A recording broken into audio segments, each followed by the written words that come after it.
بسم اللہ الرحمن الرحیم۔ آپ دیکھ رہے ہیں یوٹیوب چینل میں کیسر عزیز۔ بے نظیر کفالت پروگرام میں جن خواتین کا پی ایم ٹی سکور 40 تک ہے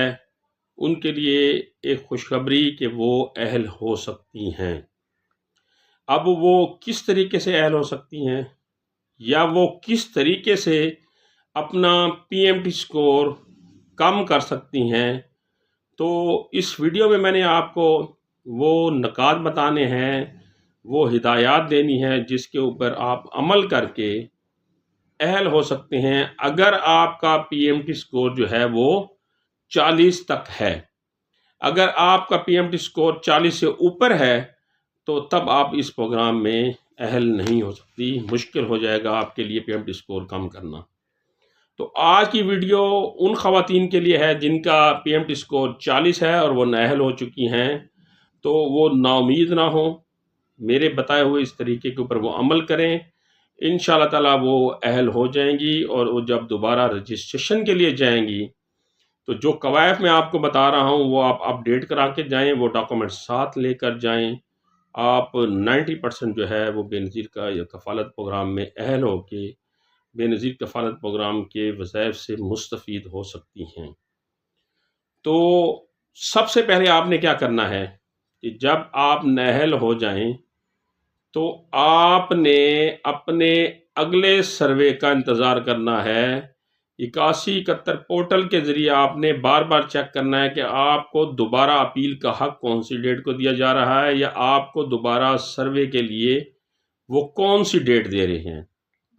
اس ڈیٹ کے بعد جا کر آپ نے بھی رجسٹریشن کروانی ہے، لیکن 3-4 چیزیں آپ نے اپنے ذہن میں رکھ لینی ہیں کہ آپ نے اس کے اوپر عمل کرنا ہے، اور عمل کرنے سے آپ اس میں اہل ہو جائیں گی۔ نمبر 1، آپ نے پراپرٹی کا جو لین دین ہے، جو خرید و فروخت ہے، آپ کوئی پلاٹ لینا چاہ رہے ہیں، بیچنا چاہ رہے ہیں، مکان لینا چاہ رہے ہیں یا بیچنا چاہ رہے ہیں، اس کو فی الحال آپ روک دیں۔ یہ جو قدغن میں آپ کو بتا رہا ہوں، یہ جو شرائط میں آپ کو بتا رہا ہوں، یہ میاں اور بیوی دونوں کے اوپر لاگو ہوں گے۔ یہ نہیں ہے کہ جو بے نظیر کفالت میں رجسٹریشن کے لیے خاتون جائے گی وہ اس کے اوپر عمل کرے، بلکہ میاں بیوی دونوں کو اس کے اوپر عمل کرنا ہوگا۔ دوسرا یہ ہے کہ آپ کے نام کے اوپر، میاں اور بیوی دونوں کے نام کے اوپر چلنے والی غیر ضروری سمیں جو ہے وہ آپ فوری طور پر بند کرائیں، اور اپنے ماہانہ استعمال کا جو بیلنس ہے اس کو کوشش کریں کہ وہ کم سے کم رکھیں۔ 2 پوائنٹ ہو گئے۔ تیسرا، آپ نے غیر ضروری طور پر پاسپورٹ نہیں بنوانا۔ اگر آپ کو اللہ تعالیٰ نے اپنے گھر بلایا ہے، عمرے کے لیے جانا چاہ رہے ہیں، حج کے لیے جانا چاہ رہے ہیں، تو ویل اینڈ گڈ ہے، آپ لازمی پاسپورٹ بنائیں اور لازمی آپ عمرہ بھی کریں اور اللہ کے گھر کی زیارت بھی کریں۔ لیکن غیر ضروری طور پر کہ میں 2 سال کے بعد یا اگلے سال میں نے جانا ہے ملک سے باہر یا عمرے پہ جانا ہے، تو ابھی سے پاسپورٹ آپ نہ بنوائیں۔ جب آپ نے جانا ہو، جب آپ کا ارادہ ہو، جب آپ کے وسائل پورے ہو جائیں، آپ کا تمام بندوبست ہو جائے باہر جانے کا، تب آپ نے پاسپورٹ جو ہے وہ اپلائی کرنا ہے، پھر آپ نے اگلا جو ہے پروسیس کمپلیٹ کرنا ہے۔ لیکن اگر ضرورت نہیں ہے تو غیر ضروری طور پر آپ نے پاسپورٹ نہیں بنوانا۔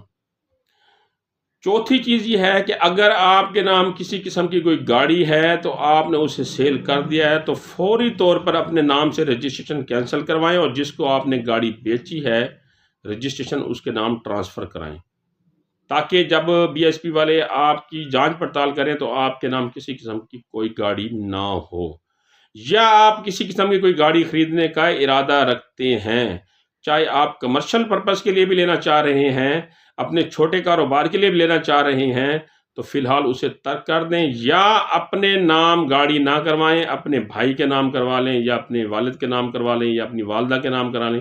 کسی کے بھی نام کروا لیں، لیکن فی الحال اپنے نام نہ کروائیں۔ چاہے آپ گھریلو استعمال کے لیے گاڑی لینا چاہ رہے ہیں یا اپنے چھوٹے موٹے کاروبار کی لیے آپ جو ہے وہ گاڑی لینا چاہ رہے ہیں۔ تو یہ جو میں نے آپ کو چیزیں بتائی ہیں اس کے اوپر آپ نے عمل کرنا ہے، اور سب سے اہم چیز یہ ہے کہ آپ نے بینک کے ساتھ جو ٹرانزیکشن ہے، بینک کے ساتھ لین دین ہے، انکلوڈڈ آپ نے جیز کیش، ایزی پیسہ اس کے تھرو بھی آپ نے کوئی بھی لین دین کرنا ہے تو کوشش کریں کہ 1 مہینے کے اندر 50,000 سے زیادہ کا آپ لین دین نہ کریں، جب تک کہ آپ کا نیا سروے نہ ہو جائے اور آپ بے نظیر کفالت پروگرام میں اہل نہ ہو جائیں۔ تو ان 5-6 چیزوں پہ اوپر آپ جب عمل کریں گے تو اگر آپ کا اس وقت پی ایم ٹی اسکور 40 ہے تو وہ ڈیفینیٹ بات ہے 32 یا 32 سے نیچے آ جائے گا۔ اگر اس کے اوپر آپ نے فوکس کیا، ان ہدایات کے اوپر آپ نے عمل کیا تو آپ 90% رجسٹریشن کروانے کے بعد اہل ہو جائیں گی۔ اور اگر آپ نے ان میں سے کسی ایک نقطے کو بھی نظر انداز کیا یا اس کے اوپر عمل نہ کیا تو آپ حسب سابقہ دوبارہ نااہل ہو جائیں گی۔ تو 40 سکور والی خواتین جو ہے وہ بآسانی 32 سکور تک آ سکتی ہیں ان ہدایات کے اوپر عمل کر کے۔ اس بارے میں اگر کوئی انفارمیشن میں دینے سے رہ گیا ہوں، کوئی انفارمیشن میں نہ بتا سکا ہوں تو آپ بی ایس پی کی ہیلپ لائن پہ کال کر کے وہاں سے معلومات لے سکتے ہیں، یا میرے یوٹیوب چینل کے اوپر کمنٹ سیکشن میں مجھ سے کوئی سوال پوچھنا چاہے تو مجھ سے پوچھ سکتے ہیں۔ اگلی اس طرح کی نئی انفارمیشن کے لیے مجھے اجازت دیجیے گا۔ اپنا خیال رکھیے۔ اللہ نگہبان۔